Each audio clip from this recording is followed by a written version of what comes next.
بسم اللہ الرحمن الرحیم۔ دوستوں، آج کے ٹاپک میں ہم بات کریں گے چھپکلی کے اہم حقائق کے بارے میں۔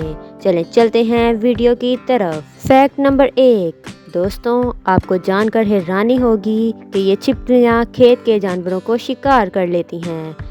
اس کے مرغی کے انڈے بھی چرا لیتی ہیں، جس کی وجہ سے کسانوں کی زندگی متاثر ہوتی ہے۔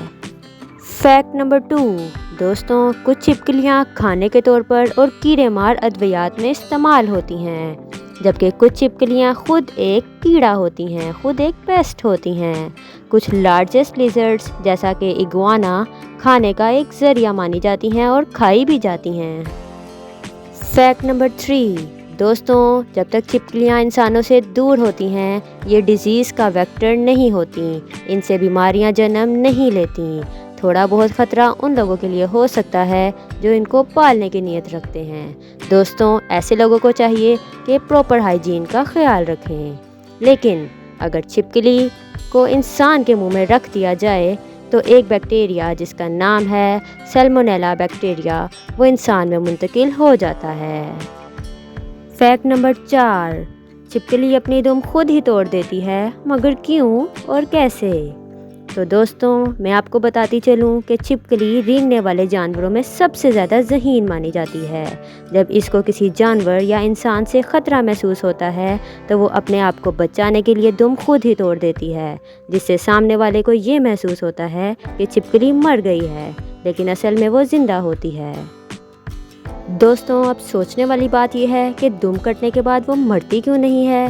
تو میں آپ کو بتاتی چلوں کہ اس کے دم میں کوئی ہڈی نہیں ہوتی، نہ کوئی شریان، اور خون بھی نہ ہونے کے برابر ہوتا ہے، اسی لیے یہ آسانی سے ٹوٹ جاتی ہے اور 10 سے 20 دنوں میں دوبارہ بھی آ جاتی ہے۔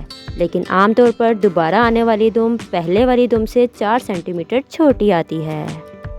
Fact number 5۔ دوستوں، چھپکلی کا شریعت میں کیا حکم ہے؟ کیا اس کو مارنا چاہیے یا نہیں مارنا چاہیے؟ تو میں آپ کو بتاتی چلوں کہ دوستوں، چھپکلی کھانے میں اپنا تھوک ڈال دیتی ہے، جس کی وجہ سے کھانا زہریلا ہو جاتا ہے اور انسان کی موت بھی واقع ہو سکتی ہے۔ جب اس سے نقصان کا اندیشہ ہو تو اس کو مارنے کا حکم ہے۔ حدیث صحیح مسلم والیوم 6 میں حضرت محمد صلی اللہ علیہ وسلم نے فرمایا ہے، اگر تم پہلی کوشش میں چھپکلی کو مار دو تو تمہیں 100 نیکیاں ملیں گی، اور دوسری کوشش میں مار دو تو اس سے کم نیکیاں ملیں گی، اور اگر تیسری کوشش میں مار دو تو اس سے بھی کم نیکیاں ملیں گی۔ اسی طرح صحیح بخاری والیوم 4 حدیث نمبر 3359 میں حضرت محمد صلی اللہ علیہ وسلم نے فرمایا، چھپکلی کو مار دو، یہ انہی کی اولادوں میں سے ہے جن چھپکلیوں نے حضرت ابراہیم علیہ السلام پر جب انہیں آگ میں ڈالا گیا تھا تو پھونک مار کر آگ میں اضافہ کرنے کی کوشش کی تھی۔ چلتے ہیں فیکٹ نمبر 7 کی طرف۔ دوستوں، چھپکلی روزانہ کی بنیاد پر اپنی سکن اتارتی رہتی ہے، یہ بڑے بڑے ٹکڑوں کی صورت میں اترتی ہے، لیکن ایک ہی دفعہ میں نہیں اترتی جیسا کہ سانپ کی اترتی ہے، اور مزید یہ کہ یہ چھپکلیاں اپنی پرانی سکن کھا جاتی ہیں۔ Fact number 8۔ دوستوں، چھپکلیوں کی ایک نسل ہے کیمیلین، ان کی سکن ان کے موڈ کے مطابق رنگ بدلتی ہے۔ اب بات کرتے ہیں ان کو گھر سے بھگایا کیسے جائے، تو چلتے ہیں پہلے طریقے کی طرف۔ دوستوں، کافی اور تمباکو کی ایک بال بنا کر اس کو استعمال کرنے سے، یا لیزرڈز کو کھلانے سے، یا لیزرڈز کے ارد گرد رکھنے سے ان سے جان چھڑائی جا سکتی ہے۔ یہ ایک آئیڈیل طریقہ ہے۔ دوستوں، نیفتھلین بالز گھر کے مختلف کمروں میں رکھنے سے بھی یہ گھر سے دور چلی جاتی ہیں۔ اس کے علاوہ پیپر سپرے، مرچوں کا سپرے بھی بہت کارآمد ثابت ہو سکتا ہے۔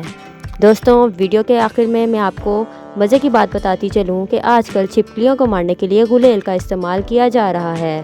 بہت سے لوگ جن کا نشانہ اچھا ہوتا ہے وہ اس کام کو جاب کے طور پر استعمال کر رہے ہیں اور اس سے پیسے بھی کما رہے ہیں۔ دوستوں، اگر آپ کو میری ویڈیو اچھی لگی ہے تو پلیز میرے چینل کو سبسکرائب کریں اور ویڈیو کو زیادہ سے زیادہ لائک اور شیئر کرنا مت بھولیں۔